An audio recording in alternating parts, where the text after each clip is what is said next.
So, we're going to do this first. Okay. What do you say to a great team who've just been the pillar of the community the entire time they've been here? On the military side, Colonel Banson has been a rock, and that's a good rock. Inside the ESC headquarters.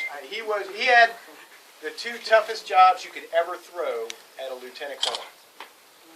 First, he was a deputy G3, and he and Colonel Menno suffered through the first year together as we were trying to put systems in place, and did a phenomenal job of building the G3 team. And then he did no good deed ever goes unpunished. So he did such a good job there that we moved him to be the deputy support operations officer, which is the other tough job in the ESC. So he had them both here.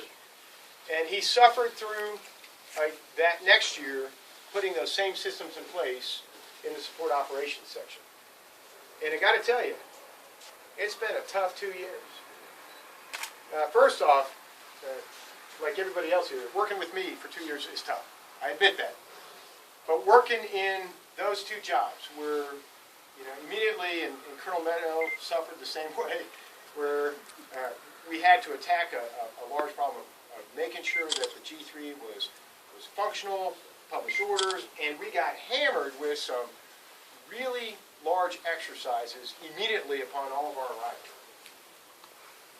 And then the last year in SPO, where, quite frankly, it was an unfair fight because I had spent a year immersing myself in support operations stuff.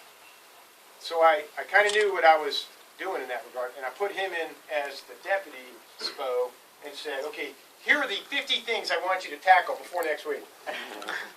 And among those things was a science project that I had him working on for a year.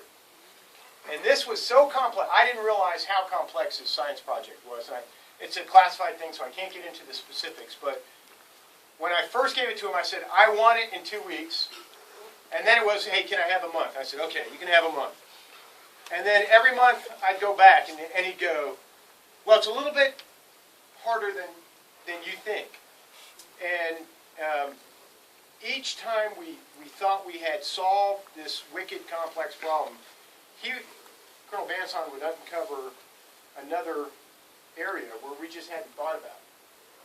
At the end of a year of being pummeled by me and everybody else, he produces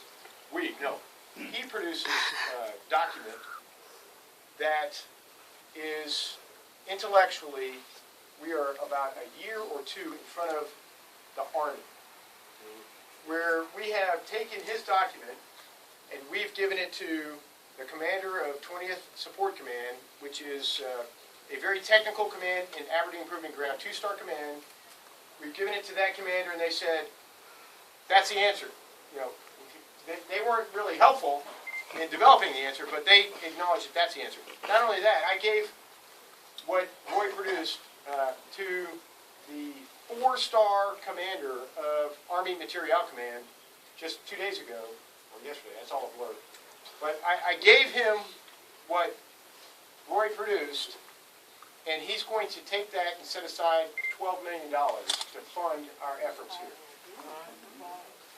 So we got exactly what we wanted, and it's because no one questions whether or not we're right, because they all know Roy, and they know who produced it. So they say, it's done. So this individual has done more to shape the Army in the years ahead than any single individual, to include myself, in the command.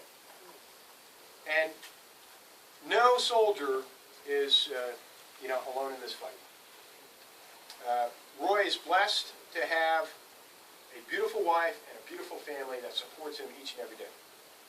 And for those of you who know Mrs. Banson, you probably know that she's a rock star. I mean, everybody is physically fit on this installation knows about Mrs. Manson. And then if you turn on AFN, 2 out of every 4 AFN commercials have her in it. About everything from turning off the lights. And, so she has been selected out of the community to represent the community numerous times over the past couple of years. And their family has been held up as the model of what right looks like in the Army.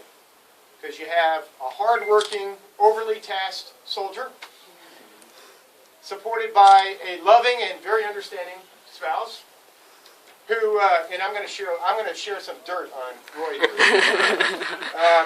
I will tell you that, I told him one time, hey, I don't know how you do it. You got a lot of kids and you work a lot. I don't know how you do it. And he goes, my wife runs a house like a command sergeant.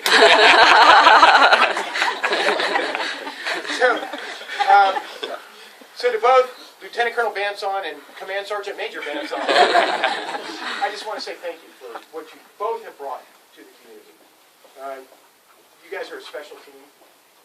And the beauty of it is the Army has recognized it and has selected Roy to command a battalion. Too bad it's on the other side of the world. He's actually going to Qatar to command a maintenance industrial base kind of facility, right?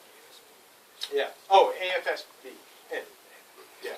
Which, just like the Transportation Battalion and Ordnance Battalions, the AFSBN, it is a very small structure with a powerful impact on the entire Army.